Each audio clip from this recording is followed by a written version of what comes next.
بنیادی طور پر زکوٰۃ جو واجب ہوتا ہے وہی سونا، چاندی، مویشی، مال تجارت اور نقدی روپیہ ہے، یعنی کیش کرنسی، اور ان کی شکل بدلتی ہوئی رہتی ہے۔ صرف سونے پر زکوٰۃ واجب یعنی مطلق سونے پر نہیں ہے، بلکہ ان تمام کے نصاب ہیں، اتنا نصاب پورا ہو جب جا کر اس پہ زکوٰۃ واجب ہوگا۔ جیسا کہ سونے کے بارے میں سب جانتے ہیں، 7.5 تولہ سونا، اس پر اگر سونا 7.5 تولہ سونا ہو، صرف سونا ہو، خالص چاندی نہ ہو گھر میں کسی کی ملکیت میں، تو وہ سونا 7.5 تولہ سونا 1 سال تک 7.5 تولے سے بڑھ کر اس کے پاس مالیت ہو یا سونا ہو تو اس سونے پہ زکوٰۃ فرض ہے۔ اگر سونے کے ساتھ میں کچھ نقدی روپیہ بھی ہے یا چاندی بھی ہے تو ان دونوں کو جوڑیں گے اور ان دونوں کی قیمت 52.5 تولہ چاندی، آج کل کے حساب سے سمجھیں 615 گرام چاندی، 52.5 تولہ کا مطلب 615 گرام چاندی کے برابر اگر مالیت کسی کے پاس 1 سال تک رہی۔ اب مثال کے طور پر آج کے 2024 میں مارکیٹ کا ریٹ سمجھیں تو چاندی کا ریٹ اگر 60,000 چل رہا ہے تو 614 گرام چاندی کتنا ہے؟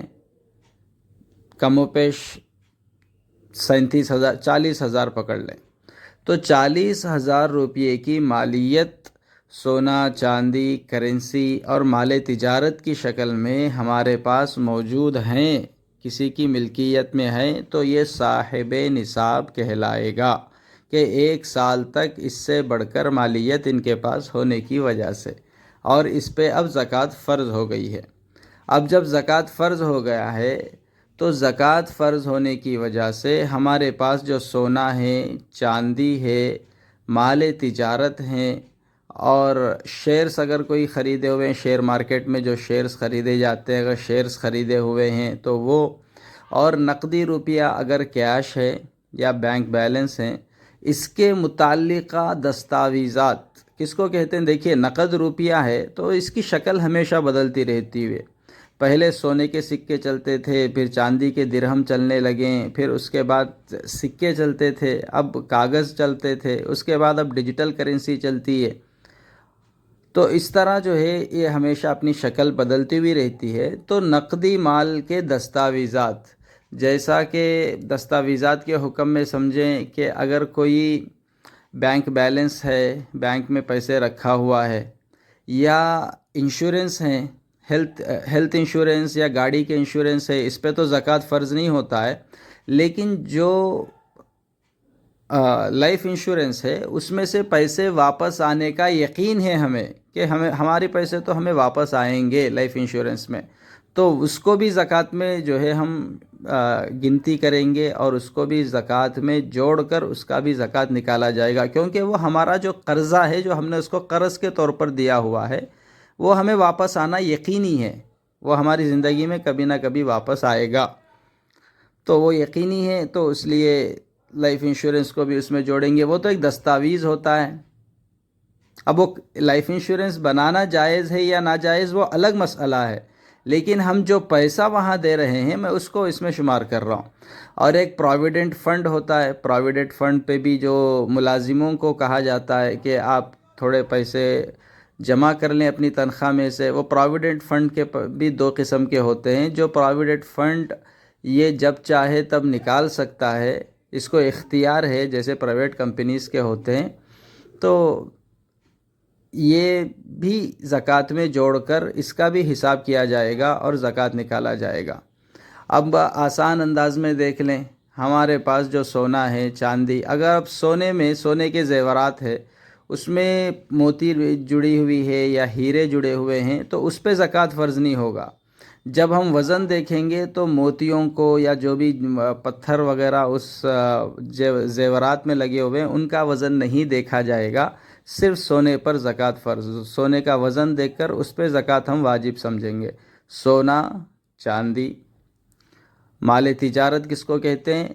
مال تجارت کو سمجھیں ایک بات، اگر کسی کا دکان ہے تو دکان میں مال بیچنے کا مال ہوتا. اگر مثال کے طور پر کپڑوں کی دکان ہے تو کپڑوں کی دکان میں کپڑا ہی بیچا جاتا ہے، لیکن کپڑوں کے دکان میں کم و بیش 10 لاکھ روپے کا ڈیکوریشن ہوا ہے، پورا فانوس لگے ہوئے، کارپیٹ بچھا ہوا ہے، قیمتی فرنیچر رکھا ہوا ہے اور گلاس فٹنگ کی ہوئی ہے، اور بہت سارا خرچ جو ہے کئی لاکھوں روپے کا خرچ ہوا، تو اس پہ زکوٰۃ واجب نہیں ہوتا. بلکہ مال تجارت صرف کپڑا ہے، وہاں مال تجارت، باقی چیزیں مال تجارت نہیں ہیں. جو اے سی، پنکھا، فانوس اور لائٹنگ، فرش، قیمتی فرنیچر جو بھی لگے ہوئے ہیں، جتنی بھی قیمتی ہو، وہ مال تجارت نہیں کہلاتے. جو چیز بیچنے کی ہے دکان میں بس وہی مال تجارت ہوتی ہے.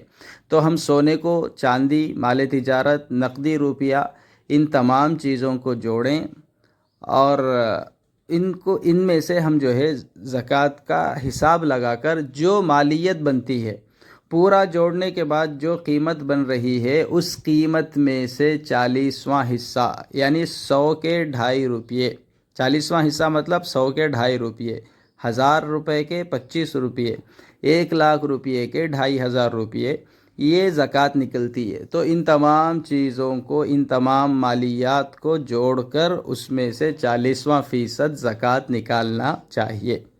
یہ تو واجب ہے.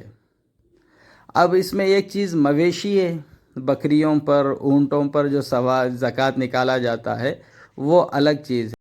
مویشی آج کل اتنے نہیں ہوتے سب کے پاس، بس جس پہ زکوٰۃ کا نصاب پورا ہوتا ہو، تو اس لیے اس کو جو ہے الگ سے معلوم کیا جائے. جن کے پاس مویشی ہیں تو وہ علماء اکرام سے معلوم کریں کہ اتنے مویشیوں پہ کتنا زکوٰۃ ہے، وہ الگ بحث ہے. اور پیداوار پر جو زکوٰۃ ہے، جو ہم اناج وغیرہ پر جو کھیتی ہوتی ہے اس پہ جو زکوٰۃ کا حکم ہے، وہ زکوٰۃ عشر کہلاتا ہے. تو وہ بھی الگ ہیں. انشاءاللہ کسی اور مجلس میں اس کے بارے میں انشاءاللہ تفصیل سے بتاؤں گا. بس یہ چیزیں سمجھیں، سونا، چاندی، مال تجارت، نقدی روپیہ، ان 4 چیزوں پر جوڑ کے ہمیں زکوٰۃ نکالنا ہے. اور اس کو بوجھ نہ سمجھے، طیب نفس کے ساتھ زکوٰۃ نکالے. اللہ نے مال دیا ہے، اس میں سے اللہ کا حصہ جو غریبوں کو طے ہوا ہے وہ دینا ہے.